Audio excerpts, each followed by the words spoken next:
je l'ai pris la description du deuxième, de la manière dont dans notre paracha, on nous raconte le don de la Torah. Numéro 13. Vaya'al Moshe et Aaron, Nadav et Avihu, Beshinim Ziknei Israël. Donc, Moshe, Aaron, Nadav, Avihu et les 70 Zekenim sont montés. Vayiru et Hashem Elohei Israël, ils ont vu Dieu. Vetachat Raglav, et sous ses pieds, les pieds de qui? De Dieu. Des pieds. Kema'ase Livnat Asapir. Il y avait comme quelque chose d'une pierre de saphir. Ou Chesem Hashamaim la Torah. Et comme l'essence même du ciel en pureté. Chaque mot ici est très est intraduisible et incompréhensible. Non, c'est la blancheur laiteuse. La blancheur laiteuse. Très bien. Alors voilà, nous allons traduire. La blancheur laiteuse du saphir. Le saphir, c'est pas bleu? Ah bon, d'accord. Alors. Ah d'accord, la blancheur, d'accord. Les El et Béné Israël, et aux Hatzilim. Les Hatzilim, ce sont les nobles, les gens qui sortent de l'ordinaire, hein, les Hatzilim. Et à ces Hatzilim de Béné Israël, Lo Shalach Yado. Qu'est-ce que ça veut dire Lo Shalach Yado? Qui ne les a pas, qui n'a pas envoyé ça? Soit c'est Dieu qui les a pas punis. En principe, c'est Dieu qui les a pas punis. Vayechezu et Elohim, ils ont attrapé Dieu. Ils ont attrapé Dieu. Vayorlu, Vayishtu, ils ont mangé, ils ont bu. Vraiment, deux passouk qui sont vraiment extrêmement difficiles à comprendre. D'accord? Donc, il y a Moshe, il monte avec des gens qui sont Aaron, Nadav, Avihu et les Shivim Zekeni. Et ils voient quelque chose. Et à ce moment-là, ils mangent et ils boivent. Est-ce qu'ils ont et c'est quoi? Et après rien. On continue à raconter le don de la Torah, n'est-ce pas? C'est bien, c'est pas bien. Rashi. Et ça, ce Rashi est important et c'est ça que ce Rashi que nous allons étudier. Rashi. Vayirou et Elohei Israël. Ils ont vu Elohei Israël. Remarquez, c'est la même phrase que quand ils vont voir le Vaudor, ils vont dire Ele Elohecha Israël. Bon. Nistaklou, ils ont vu. Vehetzitsu. Et ils ont, les hatzit, c'est voir par le trou de la serrure. Hein. Ça veut dire qu'ils ont été voir hein? Épier. C'est surtout quand on va voir quelque chose qu'il ne faut pas voir. Les hatzit. Hein. On va voir quelque chose qu'il ne faut pas voir. Il y a une porte entrouverte, alors on va essayer de voir à l'intérieur de la porte, voir qu'est-ce qui se passe derrière. Venitraïbou mita, et ils ont été jugés à mort. Par qui? Par Dieu. En tous les cas, ils ont vu et ils ont été passibles de mort. Et là, comme c'était Simchat Torah et c'est tellement, il n'a pas voulu les mettre à mort tout de suite. Himtin, il a attendu. Anadav Avihu, il a attendu Yom Chanoukat HaMishkan, le premier jour de Chanoukat HaMishkan. Alors là, il va les mettre à mort. Et les Zekenim, il a attendu un autre épisode. Lorsque le peuple, dans le Sefer Bamidbar, il a commencé à réclamer des choses. Et là-bas, il y a écrit qu'un feu est venu et a brûlé une partie le coin du Machané. Et alors, là-bas, on dit, c'est quoi il a brûlé le coin du Machané? Baktinim, Sheba Machané. Baktinim, Sheba Machané, c'est les chefs, qui sont les Skenim. Et donc les Skenim, d'après Rashi, sont morts à ce moment-là. Donc on a, si vous voulez, un acte qui est répréhensible, d'après Rashi. Il y a un acte qui est répréhensible, ils sont donc passibles de mort, mais Dieu a dit non, ça ne se fait pas aujourd'hui, vous savez quoi? On va reporter ça. Quand est-ce qu'il reporte? Pour un Daveillou, à l'inauguration du Mishkan. C'est un jour aussi extrêmement important, c'est un jour le jour des Kohanim. Hein? Ça a cassé l'ambiance aussi.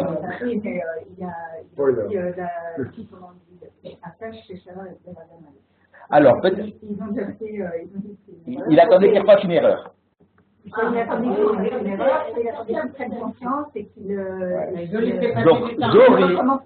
Donc Dori propose que le jour de l'inauguration du Mishkan, il s'est passé quelque chose de grave qui rajoutait à ce qu'ils ont fait au Har Sinaï, ou alors de la même nature montrent qu'ils n'ont pas appris ou qu'ils n'ont pas et qu'ils l'ont aggravé ou peut-être aggravé, et alors il dit bon là ça m'est trop. Mais dire, comme Rachid ose le dire, bon ils étaient là, il y avait l'épée de Damoclès sur leur tête, et puis on va attendre une autre occasion. Alors quelle occasion tu vas attendre là? Tu vas attendre une autre. Tu les tranquillement un jour, je sais pas moi. Ça fait, et les Skenim, l'autre côté, pourquoi? Parce que jamais il y a écrit que les Skenim ils ont été mis à mort. C'est Rachid qui nous le dit. De quoi il nous le dit? Parce qu'il y a écrit le feu a brûlé une partie du Machané. Or, le parti du Machané, c'est le Ketse à Machané, le bout, le coin du Machané. Ah, Ketse, c'est comme Ktinim. Et Ktinim, c'est comme Skenim. Et donc, voilà. Comment Rachid il est allé chercher tout ça? Vous allez voir qu'il y a une grande logique derrière tout ça. Donc, ça nous fait poser beaucoup de questions cette histoire. Je ne sais pas vous, mais jusqu'à présent, ça fait beaucoup de questions. Et Moshe et Aaron, eux, ils n'ont pas de punition? Eux, ils avaient le droit de regarder? Alors, Moshe et Aaron, ils avaient le droit de regarder. Ça irait. Mais en tous les cas, est-ce que Moshe et Aaron ont regardé? On ne sait pas. Oui, parce que le Vaïevrou, ça peut se rapporter juste au dernier. Surtout au Atzilé Béné Israël. Alors, qu'est-ce que c'est que ces Atzilé Béné Israël? C'est traduit par les nobles, les Atzilim, parce que c'est comme ça qu'on traduit les Atzilim, les nobles. Hem Nadav Avihu et Askenim. Rachid nous dit, il s'agit que de Avihu et d'Askenim. Il ne s'agit pas de Moshe et d'Aaron. Lo Shalach Yado, Mikhaël Shayu Reuim, c'est-à-dire quoi Lo Shalach Yado? Il ne les a pas punis. De là, j'apprends qu'ils auraient dû être punis. Miklal. שהיו ראויים להשתלח בהם יד, ויחזו את האלוהים, זה quoi ויחזו את האלוהים, ils ont plus peur, היו מסתכלים בו בלב גס. Qu'est-ce que c'est lève gaz? Ça veut dire qu'ils n'étaient pas... Ils n'avaient pas de finesse, ils n'avaient pas de respect. Pas de respect. Hein, bélève gaz. Mitor achila ushtiya. Il est en train de manger et boire. Je pensais que c'était une civilisation. Car Midrash Tanchuma, de Onkelos, l'Otirgem Kan.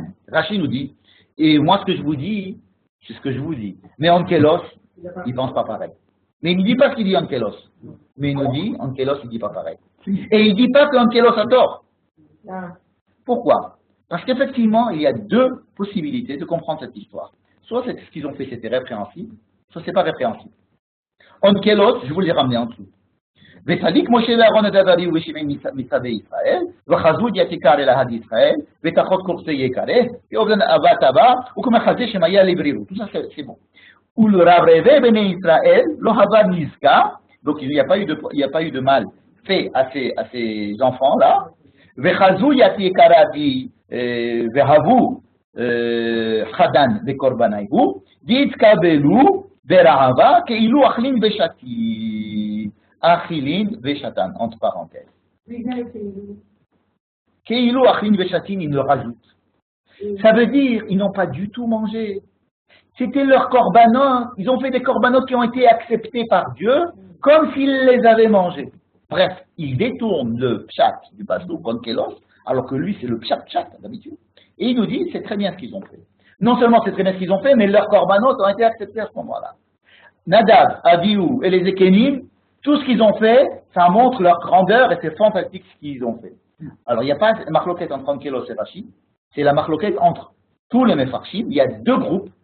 On peut faire un groupe de gens qui disent la Darabi ou Ziknem, ce sont des gens super. Ce qu'ils ont fait, c'est qu'ils sont arrivés à un degré tellement qu'ils ont pu voir Dieu, qu'ils pouvaient même manger, boire et voir Dieu. Donc, ils disent que c'était un blasphème et il fallait qu'ils meurent et on va les tuer bien plus tard. N'est-ce pas? Donc nous avons ici un gros problème. Comment on peut, pour un même acte, penser que c'est la meilleure des choses ou c'est la pire des choses? C'est ça comme... Exactement. C'est exactement le sujet. C'est très simple. Qu'est-ce que c'est très simple? Regardez. Est-ce qu'il faut voir ou il ne faut pas voir Dieu? Dieu avait dit à Moshe, si tu me vois, tu meurs. Dieu, il a dit à Moshe, si tu me vois, tu meurs. Mais c'est Dieu qui choisit. Dieu, il a choisi, c'est lui qui s'est fait voir. Regardez, je vous ai amené quelques petits tchoukim. En bas, ligne numéro 41. D'accord? Oui. Soyez prêts. Soyez prêts pour le troisième jour. Dieu va descendre aux yeux de Béné Israël. Dieu, il descend pour que vous puissiez le voir. Donc Dieu descend sur la montagne pour le aîné. Voir ses manifestations. Il n'y a pas écrit les manifestations, m'excuse. Dieu veut bien les voir. Parce que ce que Dieu, il est dit, pourquoi Dieu descend?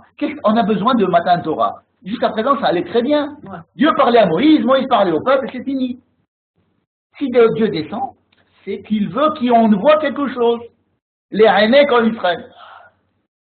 Et ensuite, le passouk d'après. Attention, ne touchez pas. Il ne faut pas toucher à la montagne. Ligne 43. Voyons maintenant Moshe. Descends. Attention, qu'il ne voit rien. Je ne veux pas qu'il voit. Dis-leur qu'il ne voit pas. 44. C'est dans Devarim. Qui l'aurait kol temuna. Rappelez-vous que vous n'avez jamais rien vu. Vous n'avez pas vu d'image. Ça veut dire qu'il y avait des choses à voir. Il y avait des choses à voir, mais vous n'avez pas vu. Alors il faut voir ou il ne faut pas voir. Il y a quelque chose à voir ou il n'y a rien à voir. Circuler. Si tu dis circuler, il n'y a rien à voir, c'est parce que j'aimerais pas que tu sois là. Quand vous avez la police, il dit circulez, messieurs dames, il n'y a rien à voir, circulez. Il aurait préféré que personne n'ait vu ça.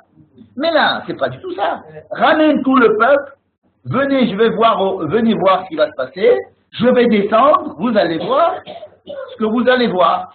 Et après, surtout, ne regardez pas. Et Béné Israël, Rohim et Takolot, ils voient les sons. Donc ils ont vu, il y a des choses à voir. C'est pas qu'il n'y a rien à voir, il y a des choses à voir. Mais il ne faut pas voir. Ah, décide-toi. N'est-ce pas? Il y a des moments où il y a des choses à voir et il y a des choses à voir. Tout à l'heure, on a dit, ils ont vu Belev Gas. En fait, tout le problème de la révélation du Sinaï réside dans ce problème. Ça veut dire, si vous me voyez moi je viens pour dire que Dieu existe. Voilà, je suis là. Mais surtout, il ne faut pas que vous croyiez que c'est moi.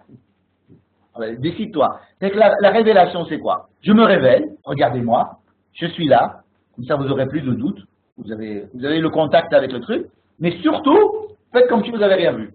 Oui, parce que si on croit que c'est dit, alors on le réduit à ce qu'on a vu. Ça s'appelle une mauvaise vision. C'est une vision qui va essayer de rendre. Je sais de qui il s'agit, je le prends, je le mets dans ma poche, je sais de quoi il s'agit.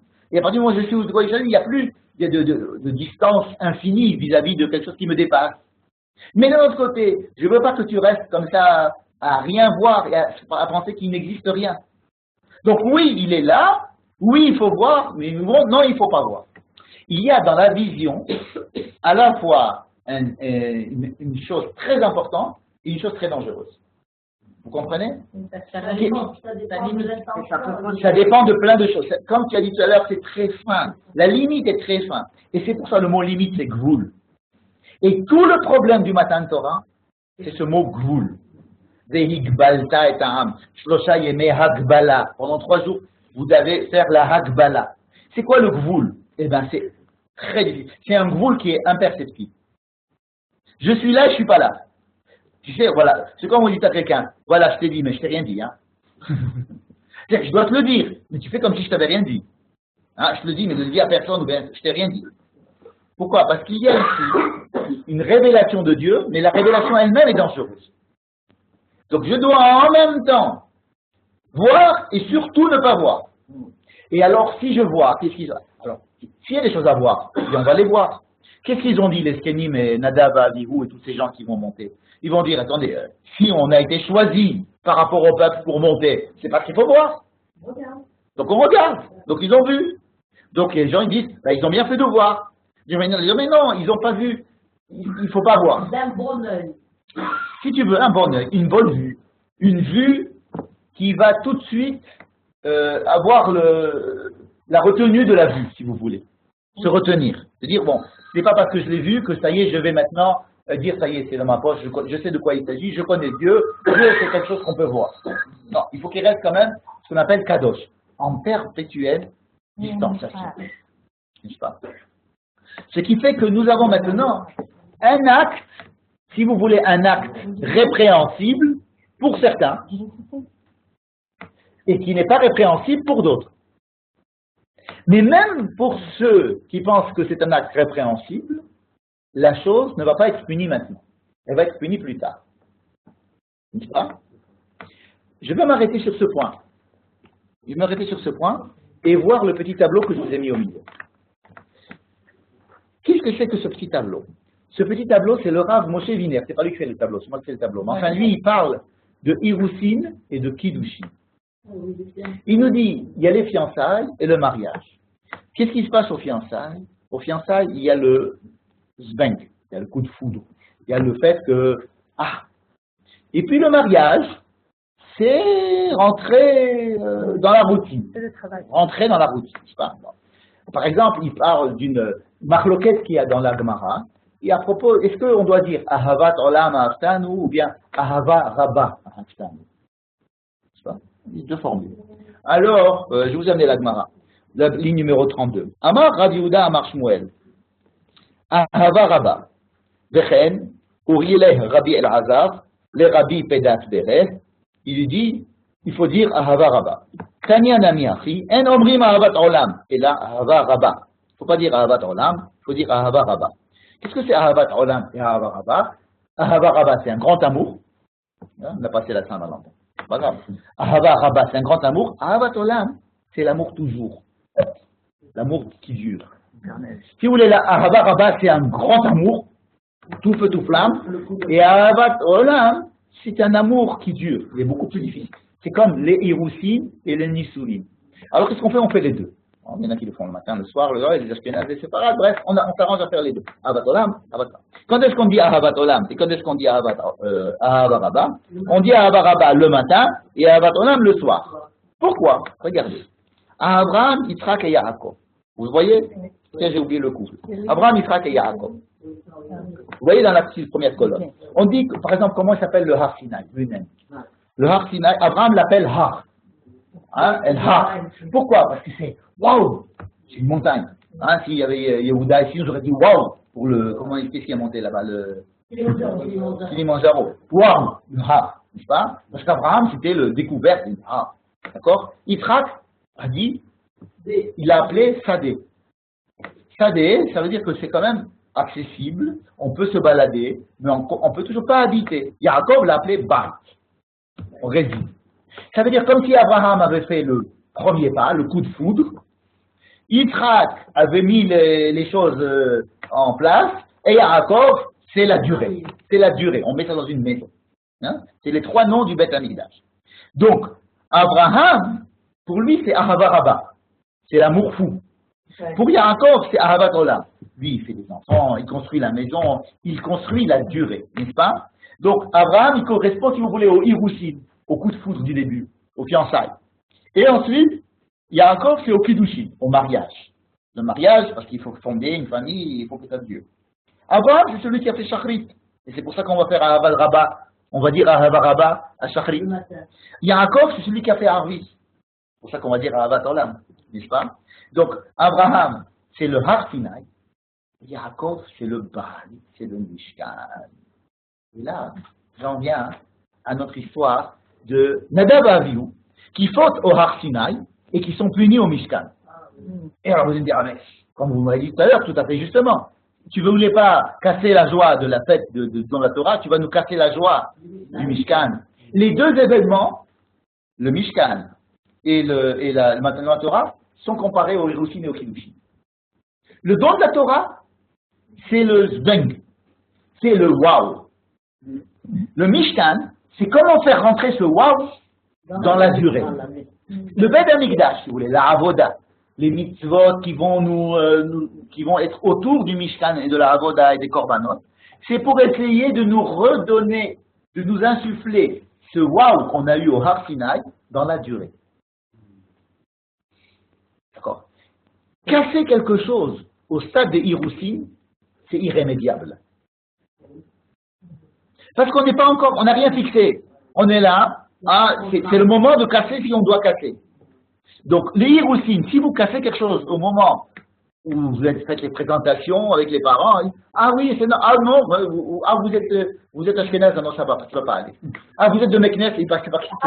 Ça veut dire que si on peut commencer, et alors là, bon, ça va, Ça va faire un peu de peine, mais c'est pas si grave que ça, rien ne s'est passé.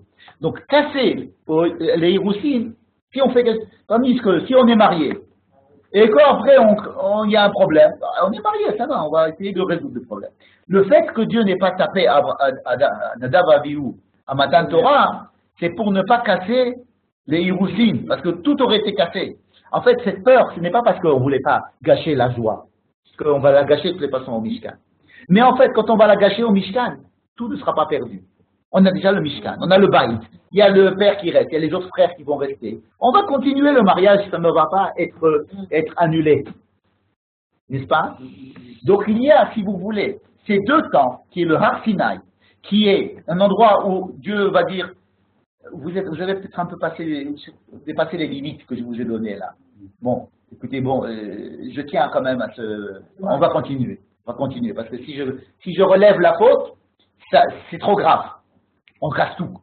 Tandis qu'au Mishkan, on dirait, oh, là, alors on peut dire, vous n'avez pas compris ce qui s'est déjà passé au Har Sinai. Là aussi, vous rentrez avec la Ktoret et vous commencez à être enflammé, et vous croyez que c'est chez vous, et vous voulez vous rapprocher de Dieu parce que vous êtes les plus élevés de tout Israël. Calmez-vous. Il y a des limites à mettre. Il faut se restreindre. Et alors, à ce moment-là, on peut se permettre de prendre la vie ou de le tuer. D'accord? Parce qu'on est rentré, si vous voulez, dans un système qui est déjà institutionnalisé, où il peut y avoir des problèmes que l'on peut résoudre, si vous voulez. Et donc, à ce moment-là, on peut dire, écoutez, là, c'est pas bien là, ce qui se passe là. On est mariés. Donc, ça va, on va pas divorcer. Mais on va résoudre le problème. Tandis que si on a les Hirousines, on va dire, oui, c'est toi, c'est les fiançailles, c'est toi, ne dis pas maintenant, parce que si tu dis, tout tombe. Donc, on va pas dire. Tandis qu'après le mariage, on peut dire ce qui ne va pas. Parce que si on tient au mariage, si on ne tient pas au mariage, alors il vaut mieux dès le début. Mais Dieu tient à ce mariage. Donc au moment des Hirousines, il ne va rien faire. Mais qu'est-ce qu'il ne fait pas? Il ne va pas tout casser pour une petite faute de limite. Ce n'est pas une petite faute, c'est une très grave faute. C'est une très grave faute. De savoir quelle est la limite, c'est la plus grave faute. Pour des gens importants, pour des gens aussi importants que Nadav Avihu. Ce qui fait que dès qu'il va y avoir récidive, mais à partir du moment où le Mishkan est construit, on peut se permettre de le tuer. On peut se permettre de montrer, et alors de faire Yom Kippour, de fabriquer Yom Kippour autour de cette histoire, et de dire que ce jour-là, c'est un jour effectivement extraordinaire, puisque c'est un jour où on peut pardonner tout, mais c'est un jour aussi où il faut être avec énormément de retenue. Parce que si on commence à se dire ce jour-là de Kippour, c'est un jour formidable, c'est le jour où, quoi que j'ai fait dans l'année, je suis pardonné le jour de Kippour.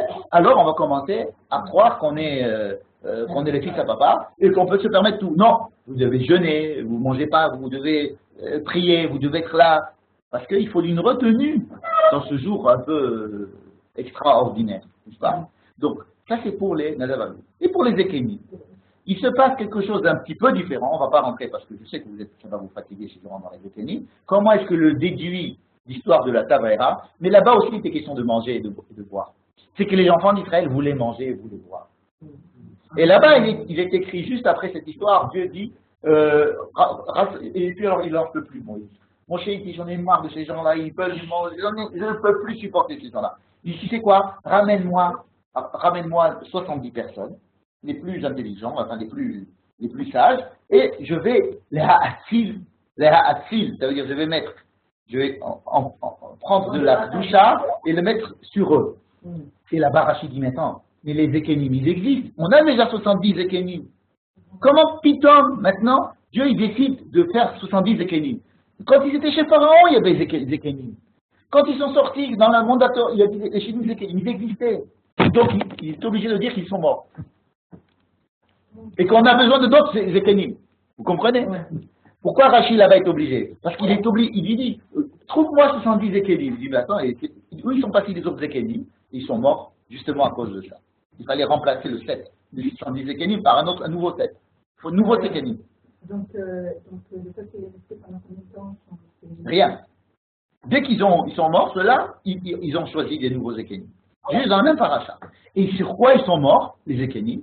Du fait que là-bas, le peuple ne savait plus comment manger, comment boire. Parce que c'est comment manger, comment boire, c'est toute la question.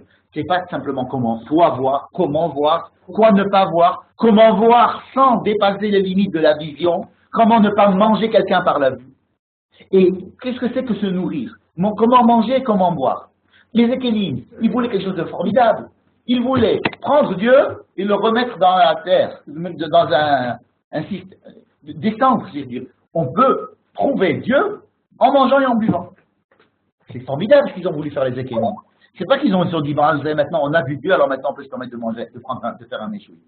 C'est qu'ils se sont dit, on va maintenant qu'on voit Dieu, on va voir Dieu dans le manger et dans la boisson. C'est quelque chose de formidable. Ils ont voulu rendre le Chol Kodesh. C'est ce que nous on essaye aussi de faire. Mais ils l'ont fait. Mais c'est, pardon? C'est l'ancêtre de l'hostie. L'hostie, oui.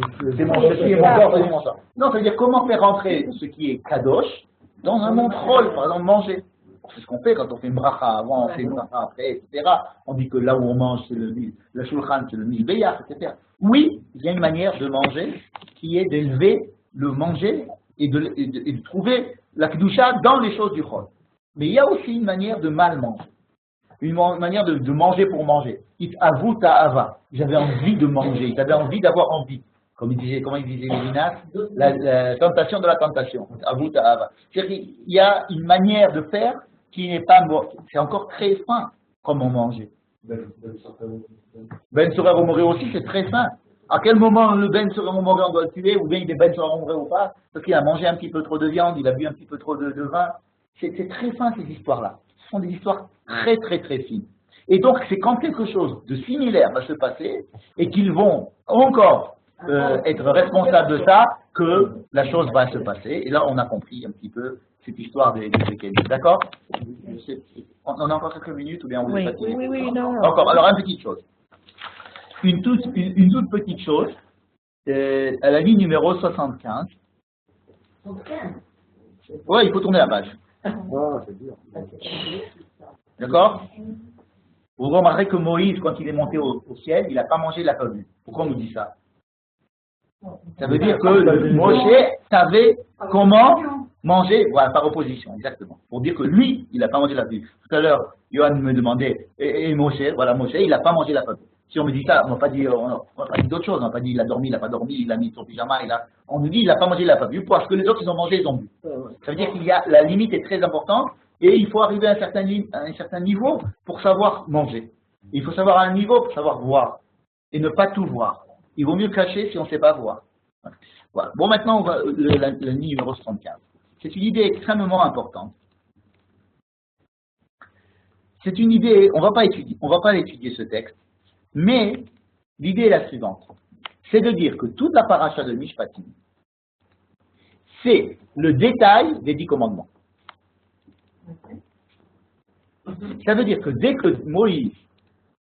dans la paracha de Yitro, on finit la lecture des 10 commandements, on commence tout de suite à donner des lois qui vont les mettre en pratique, les expliquer. C'est la Torah chez Béalpé. Si vous voulez, c'est la Torah chez Béalpé par rapport à la Torah chez Birtav qui sont les 10 commandements. Mais effectivement, on peut partitionner tout le texte depuis la fin, avant la fin de la paracha de Yitro, jusqu'à l'histoire des 3 fêtes, qui est la fin de notre paracha, la fin de Mishpatim. Vous pouvez la diviser en 10. Et alors, par exemple, ça correspond à la 9e, qui est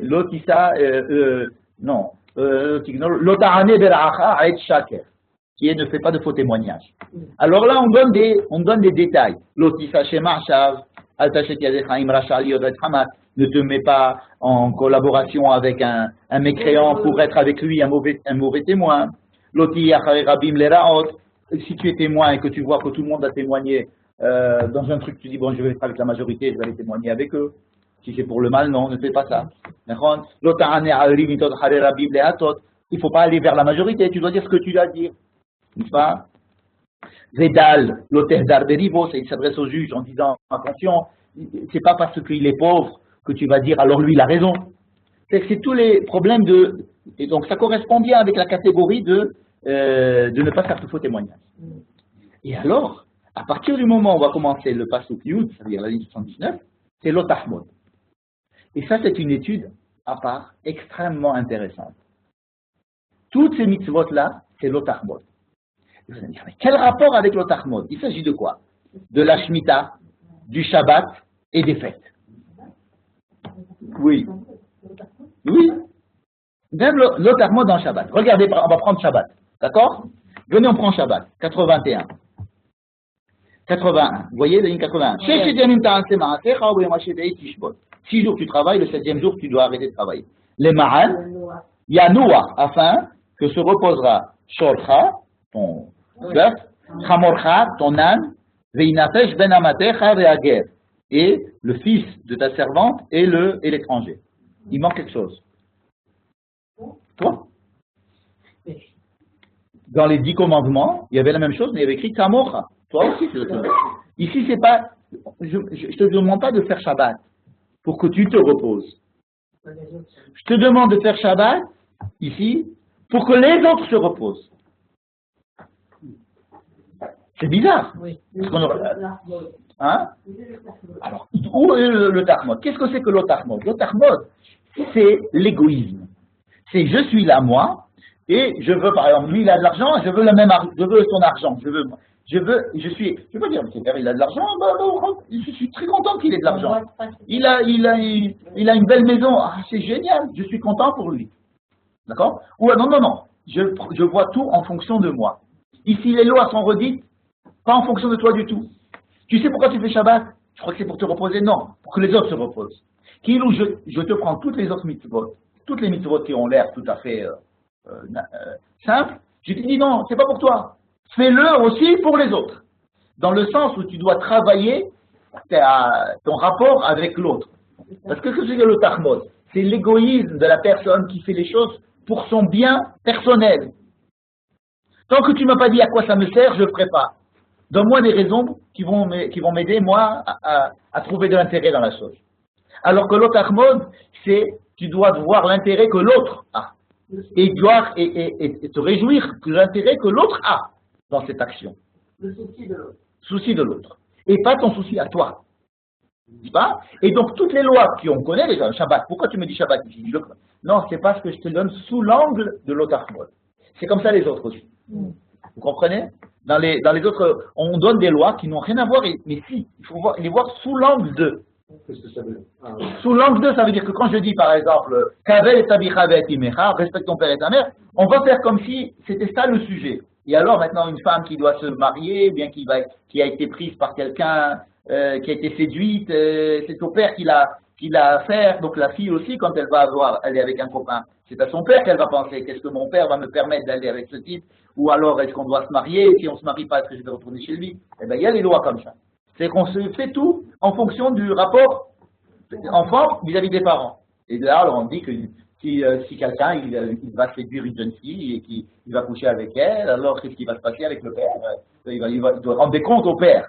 Donc la fille aussi, si vous voulez, elle doit rendre des comptes, pas simplement à son désir et au fait de dire, allez, c'est l'âge, et puis maintenant tout le monde le fait, je vais le faire, mais je veux dire, attendez, avec mon père, qu'est-ce qui se passe?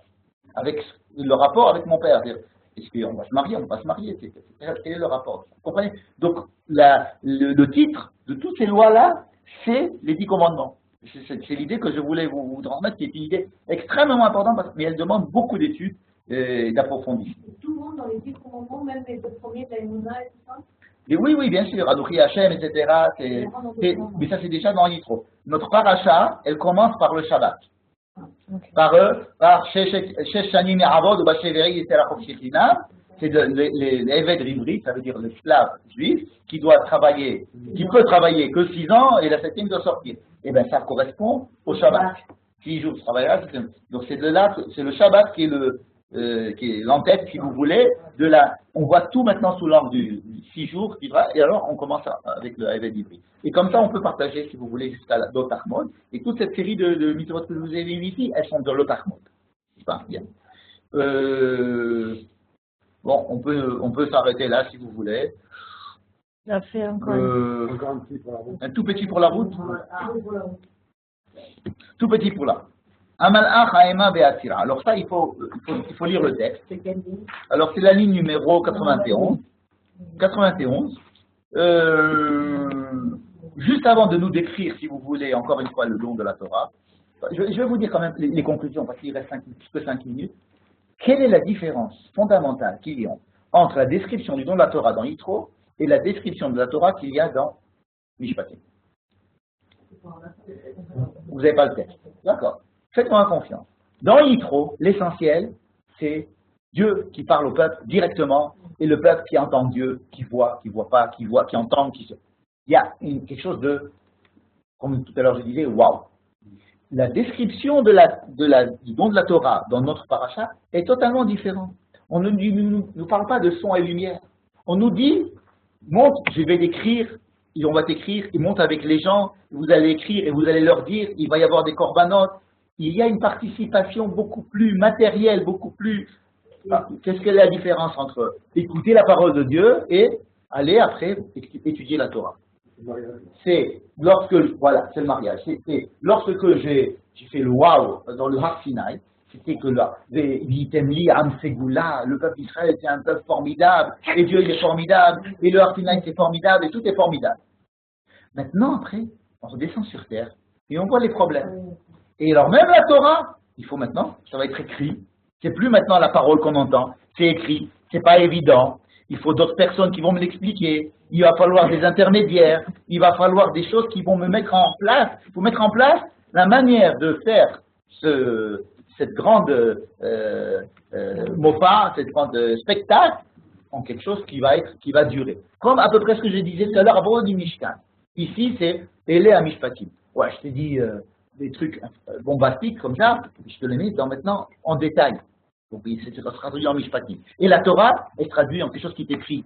Elle se traduit en quelque chose qui va me l'expliquer, en quelque chose qui n'est pas clair, en quelque chose où il faut comprendre les goulottes, il faut travailler, il y a des corbanotes, etc. Si vous voulez, toute la paracha de Mishpatim, c'est la même chose que la paracha de Yitro, mais à un niveau concret. On raconte tout ce qui s'est passé dans Yitro, mais de façon concrète. On descend sur terre. On était au sommet de la montagne, là on descend sur terre. Parce que c'est comme ça qu'on va faire rentrer dans le concret les choses que on a compris qui étaient, d'accord? Et lorsque il lui dit je vais te faire rentrer en Israël, là-bas je vais t'envoyer un ange qui va te faire rentrer en Israël. Après il te dit, et tu sais, cet ange-là, il va venir, il va faire chouk, et tous les ennemis vont partir. Et tu vas voir, tu n'auras rien à faire. L'ange il va venir, il va faire, et tous les ennemis vont partir. Et puis après il y a un passage qui dit, tu sais, quand tu rentreras en Israël, je ferai rentrer des systèmes, par exemple, j'enverrai une plaie, qui sont des petits rongeurs, qui vont commencer à manger, à attaquer les gens de façon à ce que, petit à petit, tu vas voir qu'il y aura de moins en moins de Kénaanéens et même les bêtes féroces. Mais tout petit à petit. Alors attends, tu m'as dit que tu m'enverrais un malach, tchouk. Et après tu me dis, non, c'est les hâtes. Avec, donc il y a ici plusieurs systèmes qui sont décrits, qui sont contradictoires. Mais qui sont, si vous voulez, chacun montre le côté positif et négatif. Envoyer un malach, c'est déjà plus vieux, c'est un malach. Ensuite, envoyer le Haéma, j'enverrai, ils vont avoir peur de toi.